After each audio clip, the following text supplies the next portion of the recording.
Përshëndetje miqtë e mi. Numri i njerëzve që vuajnë nga depresioni është në rritje dhe shumica e tyre kërkojnë të shërohen nëpërmjet ilaçeve.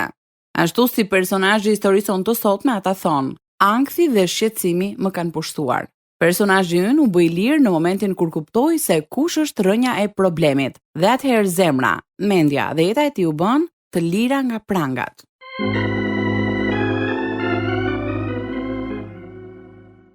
Kipi, kam frikë. Duhet të më ndihmosh. Po tani ç'ka ngjarë Keti? Po ja, kam frikë se mos bëj ndonjë gjë të keqe dhe përfundoj në burg. Po ç'thua kështu? E kam me të vërtet.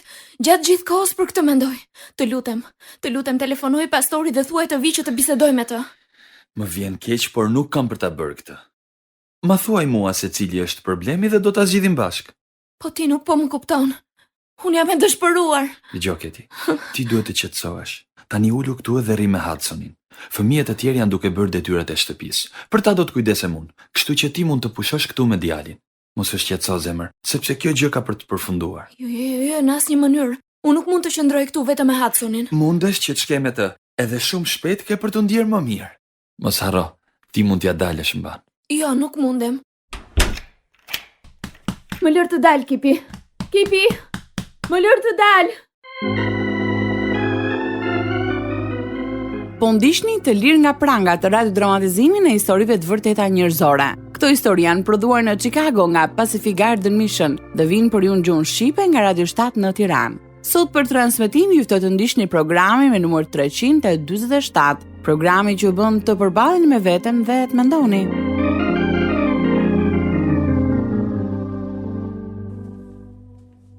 Më nxirr jashtë.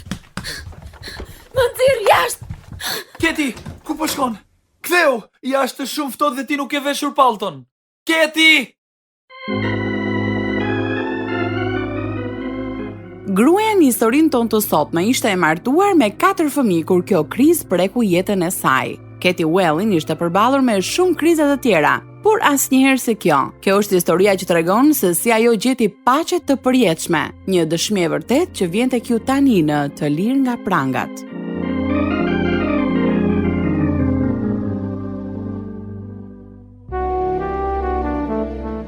Unë isha vajza e vetme e familjes. Kisha 2 vëllezër më të mëdhenj dhe 2 më të vegjël. Isha fëmia që i merrte nënës të shumtën e kohës. Me besnikëri, ajo na çonte çdo javë në kish. Babai vinte me raste sepse ishte thuajse gjithnjë i zënë me punën e tij si avokat. Nuk më pëlqente kur ishte larg familjes dhe përpiqesha ta fitoja vëmendjen e tij në shumë mënyra. Edhe atëherë kur e dija se do të ndëshkohesha, u zhyta në telashe që në moshë të vogël. E beson dot më i grua. Policia na ka ardhur në shtëpi. Jo për djem, por për vajzën tonë që është vetëm 4 vjeç. Zemër, ti e di që ato dritare u thyen nga djemt e lagjes. Ata janë të padisiplinuar. E di, por Keti nuk kishte pse të bashkohej me ta. Këtë nuk e di me siguri. Është e vërtet që ata e fajsuan vajzën, por mbase ajo ka qenë thjesht duke i parë. As këtë nuk dua që ta bëj. Ka për ta parë, por nuk i dhash një mësim të mirë. Keti! Mashtrimi u bë zakon për mua, dhe për të marrë atë që doja gënjeja. Imat filloi biznesin e tij në Indiana dhe kur lam Michiganin për të shpërngulur atje, ai qëndronte edhe më shumë larg familjes dhe stresi e bëri shumë nervoz. Zemërimi im ndaj tij u bë edhe më i fortë. Unë kisha qenë në një shkollë fetare, por prindërit më futën në shkollë publike. Në klasën e 6 fillova të shoqërohesha me vajza që përdornin gjuhë të pahishme. Me raste pinim duhan dhe alkool. Prindërit e mi nuk e dinin që gjithashtu shkonin me djem në festa. Keti, ne kemi vendosur që vitin tjetër të fusim sërish në shkollën fetare. Çfarë? As që bëhet fjalë. E dëgjove nënën se çfarë të tha. Ne nuk duam që të qëndrosh më në një gjimnaz publik. Po unë dua të ri këtu ku jam. Shiko, ti po ndjek drejtimin e gabuar dhe ke nevojë për më shumë disiplinë dhe edukim. Po si pra? Po edhe ti? Mos i fol nënës tënde në atë mënyrë. Kërkoj ndjes. Ku mendon se po shkon? Në shtëpinë e Donës, që t'i jap lajmin e keq. Shumë shpejt në gjimnaz gjeta miq që shkonin në festa dhe madje fillova të pija marijuan. Nëna vazhdonte të na çonte në kish, por unë nuk e njihja Perëndin. Në vitin e parë të gjimnazit ndoqja një studim biblik ku më dhanë një Bibël, por nuk e lexova. Atë vit u njoha me Kipin dhe gjatë gjithë viteve të gjimnazit dolëm së bashku rregullisht. Nuk kisha fare respekt për njerëzit që kishin autoritet mbi mua dhe mbaja një qëndrim të ashpër ndaj të gjithëve përveç Kipit. Keti, dukesh shumë mirë. Si gjithmonë. E po, unë nuk ndihem ashtu. Përse? Ç'ka ngjarë? Nuk më kanë nxjerrë si nxënëse të shquar dhe më vjen shumë inat për këtë. Shaka është kjo. Po notat e tua janë të shkëlqyera. Notat po, por qëndrimi im jo. Kësaj unë i them të çmenduri. Këtë shkoj thuaja zonjush Tatushes tek departamenti i anglishtës. Ajo më solli deri në këtë pikë. Je sigurt? E kush tjetër do ta bënte? Unë ja kthej fjalën, kështu që ajo flet për mua keq sa herë që jepet mundësia. E po kjo nuk është e drejtë. Mua ma thua? Mua që kam punuar pa pushim për të marrë notat që kam tani? Ke të drejtë, Keti. Unë nuk e vë në dyshim që ke punuar shumë. Në udhëtimin e radhës, babi do të më çojë në Kaliforni që të mbledh disi veten. Por kjo nuk është zgjidhje. O, zemër, më vjen keq. Unë bëja ushtrime dhe mbaja dietë megjithse isha trup vogël dhe e dobët. Më pas kalova në bulimi. E shmangja ushqimin dhe kur haja villja. Pavarësisht problemeve që kisha me sjelljen dhe të ngrënit, arrita të diplomohesha. Doja të vazhdoja shkollën e infermierisë në vendlindje, por në vend të kësaj, ndoqa Kipi në një universitet në Ohio. Atje fillova të pija shumë alkool dhe të bëja një jetë të shturur. Vitin tjetër u transferova në shkollën e infermierisë pranë prindërve të mi, por më mungonte shumë Kipi. Kështu fundjavave jepja makinës për më shumë se 4 orë për ta takuar. Keti, nuk e ke prekur pjatën thuajse fare. Nuk kam shumë uri. Edhe pse ke bërë gjitha të rrugë të gjatë? Puna është se po më dhëmbe dhe koka. Po, a je mirë? Kohët e fundit sikur t'janë shtuar këto dhimbjet e kokës. Ashtu është, nuk kam qenë shumë mirë. Kam probleme me të ngrënit. Këtë e kuptova disa javë më parë, ku ju fute pjatës me kokë. Ajo është njëra pjesë e problemit. Qëndroj ditë të tëra pa ngrënë dhe më pas hapa e kontrolluar veten. Kështu për ta çliruar veten vjell, që të mos shtoj në pesh. Këtë e kam bërë që nga shkolla e mesme. E po, mendoj se është bulimi. Edhe unë kështu mendoj. E din prindrit e tu këtë? Jo, nuk e din. E po duhet ju thua që të mund të ndihmojnë. Mua më ke pranë për çdo gjë që do të kesh nevojë. Kur ju tregova prindërve për bulimin, ata më çuan tek një psikiatër. Ai mendoi se po dëshpërohesha nga stresi i mësimeve, ndaj më këshilloi ta lija shkollën. Pasi e lash, u ktheva në kolegj me Kipin. Gjatë kohës që ishim të fejuar, arrita ta kontrolloja të ngrënit, por ky problem u shfaq sërish. Një herë qëndroja pa ngrënë fare, një herë tjetër haja më shumë se ç'duhej, po ashtu alkooli nuk më ndihmoi fare. U takove me këshilltaren sot? U takova. Të ndihmojnë do pak. Edhe po edhe jo. Ajo mendon se mund të jemi e friksuar nga martesa. Shiko, Keti, marrëdhënia jon po ecën mjaft mirë. Që nga momenti që të kam njohur ty, në jetën time nuk kam pasur askënd tjetër. Edhe ti e di që unë të dua, Kipi, por ka diçka që po më konsumon nga brenda. Mbas se kam vërtet frikë nga martesa, ndaj mendoj se duhet të ndahemi. Dhe po, nëse ti mendon se kjo do të ndihmoj, në rregull atëherë. Tani unë nuk di më se çfarë të mendoj. Jam e dëshpëruar gjatë gjithë kohës. Keti, unë dua më të mirën për ty. Edhe kjo nuk do të thotë se unë nuk do të dua më.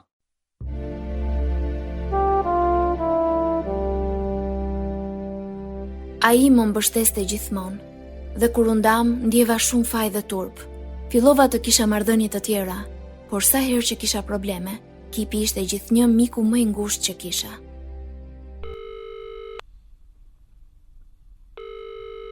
Alo? Oh, Kipi, faleminderit Zotit që nke në shtëpi. Keti, je mirë? Kam bërë aksident me makinën e prindërve. O, Perëndi, mos je vrarë gjë?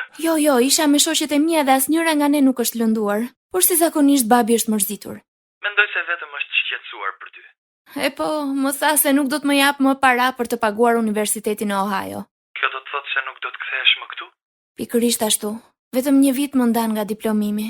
Me sa duket do të qëndroj në shtëpi. Vazhdova të dilja me djemë të tjerë dhe sa herë që kisha probleme, telefonoja Kipin. Në vitin 1982 u diplomova në infermieri dhe fillova të punoja në një spital pranë shtëpisë. Isha aq e fiksuar dhe e friksuar ndaj të ngrënit dhe ushtrimeve fizike, sa ankthi më shtyu që një natë të kërkoja ndihmë tek Zoti. Më pas pësova një aksident tjetër të rënd, ku makina u rrokullis disa herë, por ja hodha vetëm me disa gërvishtje të vogla. Je me fat, Keti. Ashtu është. Kam një paciente që ka pasur një aksident të njëjtë si unë dhe tani duket si lule delikate. Pyes veten, përse Zoti më ka ruajtur mua dhe ka lejuar që ajo të përfundojë në atë gjendje?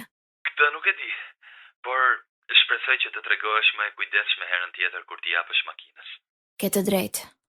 Çfarë do të bëj unë pa ty, Kipi? Je mjeku më i mirë që kam. Keti, duhet të të them diçka. Çfarë? Unë jam lidhur me një vajzë e cila është shumë e veçantë. Po bën shaka apo ja? Jo, e kam seriozisht. Ne të dy nuk është se po ndjekim më të njëjtin drejtim. Dëgjoj, nesër do të vi atje që të takohemi. Kështu do të flasim më të qetë. Nga xhelozia dhe frika se mos e humbja Kipin një herë për gjithmonë, udhëtova 3 orë me makinë dhe i mbusha mendjen që t'i jepte fund lidhjes që kishte filluar. Ne vendosëm datën e dasmës dhe unë ndoqa një terapi në grup. Me vullnet të plot, e kapërceva bulimin dhe ndoqa një regjim dietik së bashku me ushtrime fizike. Por 6 muaj pasi u martuam, mbeta shtatzën dhe për këtë fajsova Kipin. Pas muajit të mjaltit u kthyem në apartamentin e tij dhe unë fillova të punoja si infermiere në një spital pranë shtëpisë.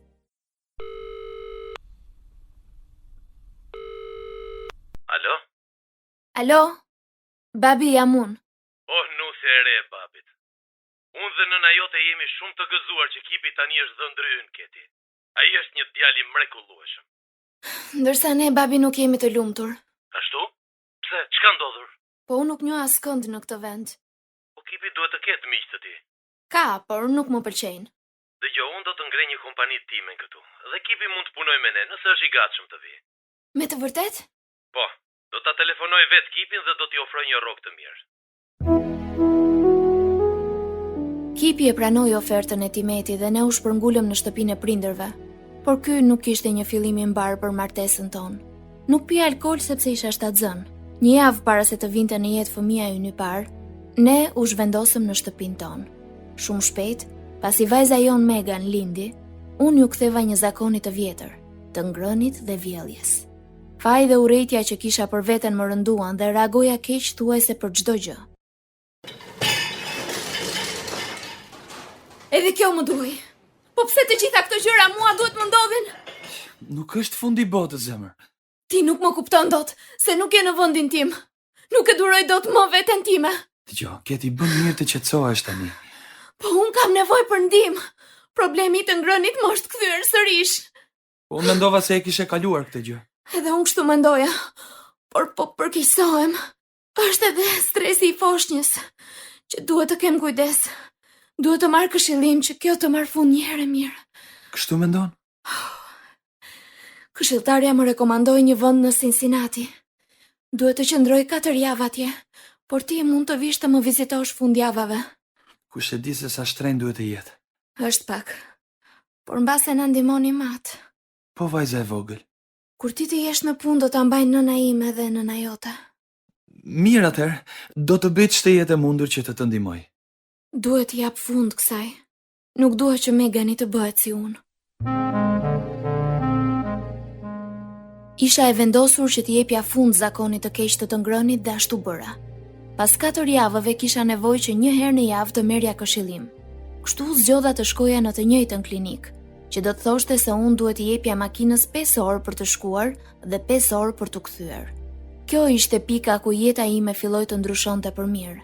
Doja që problemi të zgjidhej para se të përfundoja keq.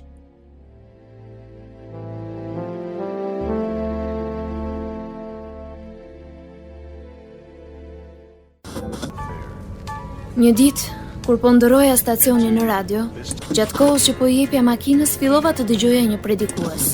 Asnjëherë më parë nuk e kisha dëgjuar gjërat që ai tha.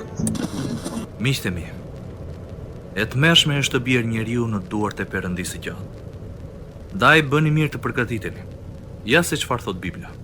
Dhe duke qenë se është saktuar që njerëzit të vdesin një herë dhe më pas vjen gjyqi. Një ditë do të qëndroni para Perëndisë së shenjtë dhe do të jepni llogari për jetën tuaj. Perëndia është dashuri. Të gjithë duam ta dëgjojmë këtë, apo jo? Por ai është edhe Perëndi drejtësie. Drejtësia kërkon shlyerje për mëkatin. Bibla thot sepse paga e mëkatit është vdekja, por dhurata e Perëndisë është jeta e përjetshme nëpërmjet Krishtit Jezus, Zotit ton. nëse nuk e njihni Zotin Jezus Krisht. Dhe nuk po them nëse nuk keni dëgjuar për të, por nëse nuk e njihni, atëherë nuk do të keni askënd që t'ju mbrojë. Dhe nuk mendoj se kjo do t'ju pëlqejë sepse në sytë e Perëndis nuk do të gjeni asnjë favor. Profeti Isaia tha: "Të gjithë jemi një gjë e papastër, dhe të gjitha veprat tona të drejtësisë janë si një rrobë bendotur. Po fishkemi të gjithë si një gjethe dhe pa udhësitë tona na çojnë larg si errë."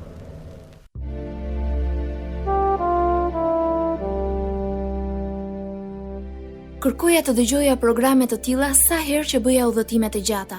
Zhytesha në këto programe dhe ndjeja paqe ndërkohë që i dëgjoja. Më pas lindi vajza jone e dytë, Casey, por vazhdova të merrja këshillim për depresionin. Të shumtën e kohës tregoja zemërim dhe inat ndaj familjes, por pastaj shkoja tek ata dhe i kërkoja të falur. Nuk kalonte shumë dhe sjellja ime e keqe përsëritej. Kur fillova të flisja për vetvrasjen, këshilltarja më sugjeroi që të shkoja tek psikiatri. Ai më dha antidepresiv. Vazhdoja të bëja ushtrime fizike dhe kështu gjeta disa shoqe. Keti duke shumë mirë. Sikur të isha njësoj si jashtë dhe brenda. Por po përpiqem. Me Jezusi nuk e nevojë të përpiqesh. Çfarë do të thuash me këtë? Ai di që Jezus Krishti vdiq për mëkatet e tua. E di. Këtë e kam mësuar në kishën ku shkoja me familjen time. Po, ai di me siguri që do të shkosh në parajs? Askush nuk mund ta di me siguri këtë. Bibla nuk thot kështu. Ja të ta tregoj. Ti e mban me vete Biblën? Po, nga do që vete. Lexo varkun 13 të kapitullit 5 të letrës së parë të Gjonit. Mirë.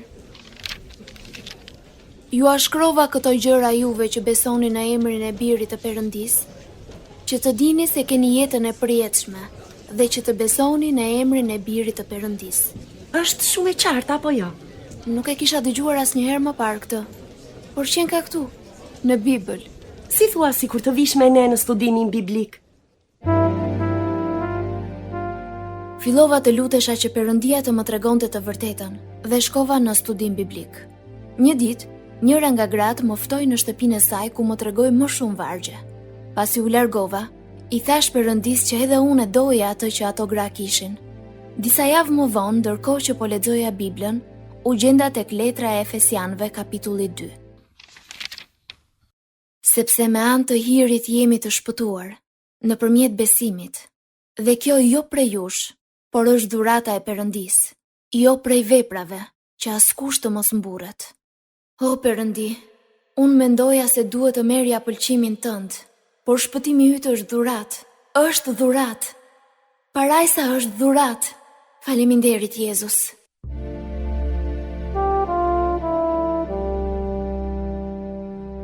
Atë ditë ju luta Perëndis për dhuratën e tij të shpëtimit. Nga ajo kohë e tutje, jeta ime e pashuar për fjalën e Perëndis më shtyu ta lexoja Biblën dhe të dëgjoja mësime biblike në radio. Ju flisja të gjithëve për Jezusin, madje disa ndiheshin keq. Ndiqja shërbesat e të mërkurave dhe të dielave në kishë me shoqen time, por gjithashtu vazhdoja të shkoja me ekipin në kishën time të mëparshme. Pasi kaloi një vit që unë shkoja tek të dyja kishat, kërkova Perëndin. Po ashtu, i kërkova pastorit të kishës së parë që të më jepte një këshill, por ai nuk ishte kohë për mua. Kështu shkova të takoja pastorin e kishës së shoqes time. Ai e hapi Biblën tek Ungjilli i Gjonit kapitulli 4 dhe ndau me mua historinë e gruas samaritane. Gruaja samaritane mendonte se duhet ta adhuronte Perëndin në majën e ndonjë mali. Por Jezusi i tha: Perëndia është frymë, dhe ata që e adhurojnë, duhet ta adhurojnë në frymë dhe në të vërtetën. Këti, që ti të mund të adhurosh Perëndin në frymë, duhet të rilindësh nga fryma e Perëndis. Tek vargu 3, kapitulli 3 të Ungjillit të Gjonit, Jezusi tha: Nëse një nuk lind përsëri, ai nuk mund ta shohë mbretërinë e Perëndis. Kështu mund ta adhurosh Perëndin në frymë, por çfarë do të thotë ta adhurosh atë në të vërtetë? Kjo shpjegohet qartë në kapitullin 17, ku Jezusi lutet për ndjekësit e tij para se të kryqëzohet. Ai tha: Shenjtëroje ata në të vërtetën tënde. Fjala jote është e vërteta. Do me thënë unë duhet të shkoj në atë kishë ku Perëndia adhurohet me anë të mësimit të fjalës së tij. Pikërisht. Dhe ti duhet ta lexosh Biblën çdo ditë. Fillimisht kipi hezitoi që të ndryshonim kishë, por fëmijët e donin shumë kishën e re, kështu që edhe ai erdhi me ne. Çdo besimtari që njihja, I kërkoja që të lutej për shpëtimin e tim shoqi. Pasi e dëgjoi ungjillin për 1 vit, Kipi e pranoi Jezusin në jetën e tij. Kur djali ynë Xhordani lindi, unë isha ende duke marrë antidepresiv. I doja shumë fëmijët, por ndonjëherë reja e zezë e depresionit më ndiqte nga pas, pavarësisht besimit tim të ri. U përpoqja t'ia thosha këtë psikiatrit tim. Të duket sikur ke bërë një mëkat të pafalshëm, apo jo? Po, Kjo është një nga simptomat e sëmundjes tënde. jam e sëmur. Në fakt, depresioni klinik është një çekuilibër kimik që mund ta kesh trashëguar nga prindrit e tu. Po pilurat përse nuk po më qetësojnë? Dgjoj. Do të japim një dozë të fortë. Analizat e gjakut nuk na ndihmojnë dot të përcaktojmë me siguri nëse ke apo jo çekuilibër kimik. Nëse ilaçet do të të ndihmojnë, atëherë kjo do të tregojë se ke këtë sëmundje. Por unë kam kohë që ndihem keq. Do të përpiqemi ta dyfishojmë dozën në mënyrë që të ndihesh më mirë.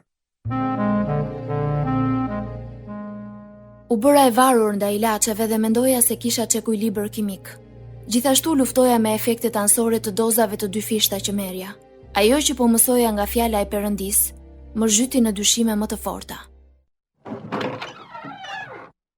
Shikoj e dhomën si është. Unë ju thash fëmijëve që t'i mblidhnin lodrat para se të largoheshin. Po shkoj ti thërras që të vinte të bëjnë atë që ju kërkova. Qetëso zemër. Ata janë duke luajtur tani. Ti e di që nuk e kam qejf rëmujen, po ashtu nuk më pëlqen kur nuk ma dëgjojnë fjalën. Mirë, do të flasim me ta kur të kthehen në shtëpi. Kipi, ti duhet të më ndalosh në situata të tilla. Atë po bëj. Jo, nuk po e bën as pak. Ke ti ke pirë ilaçet? Dukesh e tensionuar. Në fakt po përpiqem ti ndërpres, Po përse? sepse nuk mendoj se është mirë që të mbështetem kaq shumë në to. E ku e thot Bibla këtë? Dëgjoj. Jezusi tha: "Do ta njihni të vërtetën dhe e vërteta do t'ju bëjë të lirë." Unë nuk jam e lirë. Po ti nuk e ke zbuluar ende të gjithë të vërtetën. Edhe sot po lexoja nga psalmet dhe njëri prej tyre thoshte se Zoti do t'i jap forcë popullit të tij. Zoti do ta bekoj popullin e tij me paqe. Kipi, unë e dua Zotin, por ndonjëherë nuk kam paqe. Mbase nuk jam e shpëtuar. A mos fal marzira tani. Sigurisht që je shpëtuar. Perëndia e kanë transformuar jetën tënde. Edhe unë e kam parë këtë gjë zemër. Kështu që merri ilaçet, edhe ke për të parë po nuk u bëre më mirë.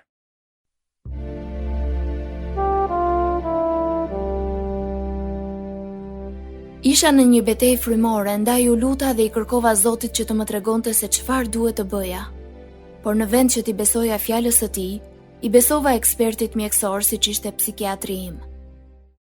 Keti, sëmundja jote është përkeqësuar. Është përkeqësuar? Simptomat që ti përshkruan janë të qarta. Bashkë me ilaçet e tjera, duhet të të jap edhe një ilaç për ankthin. Dua ta mendoj mirë këtë. Më pas do të njoftoj. Pasi lexova psalmet dhe bisedova me tim shoq, u përpoqja edhe një herë që ta ulja dozën e antidepresivëve, por fillova të kisha aq shumë makthe dhe ju riktheva dozës normale. 6 muaj më pas, i thash Kipit se kisha ende dyshime për shpëtimin tim, dhe ai më tha që të qëndroja në bodrum derisa t'i kapërceja frikërat e mia. Por unë jam batha në mes të ftohtit të muajit shkurt pa pallto, dhe ai telefonoi shoqen time që ta ndihmonte për të më kërkuar. Disa orë më vonë, më gjetën gjysmë të ngrirë duke ecur përgjatë autostradës. Ata më çuan në shtëpi. Të nesërmen u zgjova në mesnat dhe frika ishte më e fortë se asnjëherë tjetër. Keti, çfarë ke? Kam frikë se mos i ndodh ndonjë gjë djalit dhe fajsohem unë pastaj. O Keti, e kemi diskutuar një herë këtë. Kam frikë se mos e lëndoj, se mos e bëj ndonjë gjë të keqe. Nesër do të shkojmë te psikiatri, mirë? Nesër mund të jetë shumë vonë. Po mirë, më ç'dëshiron të bëj unë tani? Dua të më çosh tani në klinik. Po ç'thua sa po ka kaluar mesnata? Të lutem më ndihmo. Në rregull. Por më parë duhet të gjej dikë që të qëndroj me fëmijët.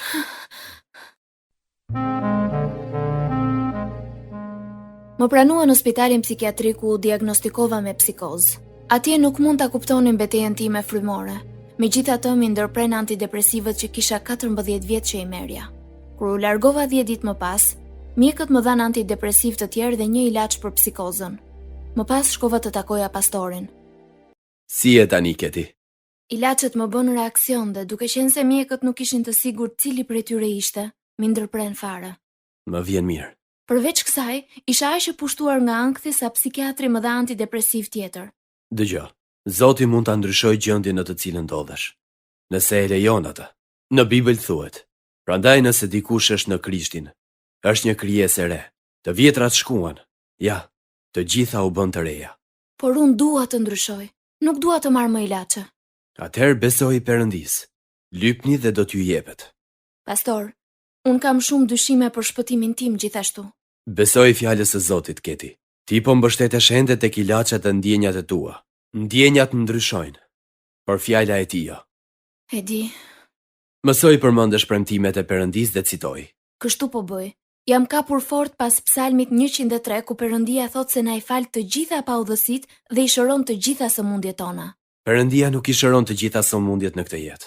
Sidoqoftë duhet i besojmë atij dhe ta ndjekim ngado që na udhëheq. Të gjithë ne po lutemi për ty.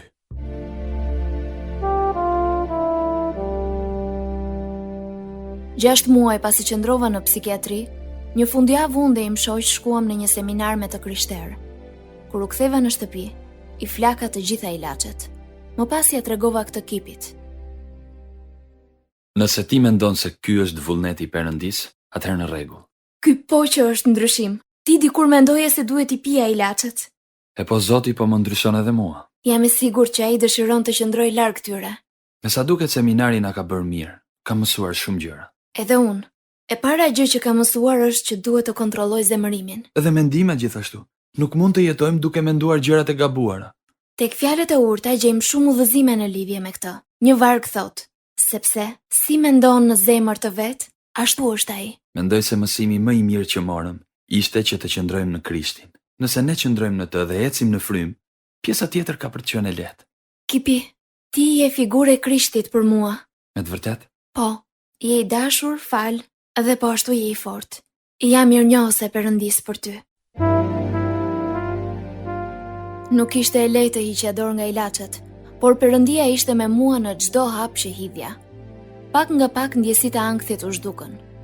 Premtimet e Perëndis janë të sigurta dhe unë tani ndjek atë. Për mua, të jetuarit është Krishti, por jetoj me fuqinë e tij dhe jo timen. Edhe ju mund të jetoni me fuqinë e tij. Jezusi tha: "Por ju do të merrni fuqi kur fryma e shenjtë të vi mbi ju, e do të bëheni dëshmimtar në Jeruzalem dhe në gjithë Juden dhe Samarin, deri në skajin e dheut." Miqtë mi, e njëjta fuqi e dhënë se vjen edhe për ju. Ju vetëm duhet i kërkoni Perëndis të shpëtojë, sepse Jezusi vdiq për mëkatet tuaja. Nëse keni nevojë për ndihmë në marrjen e këtij vendimi thelbësor për Krishtin, ju ftoj të na shkruani në Radio 7, kutia postare 2914 Tiranë, ose mund na dërgoni një email në info@radiovizh7.net.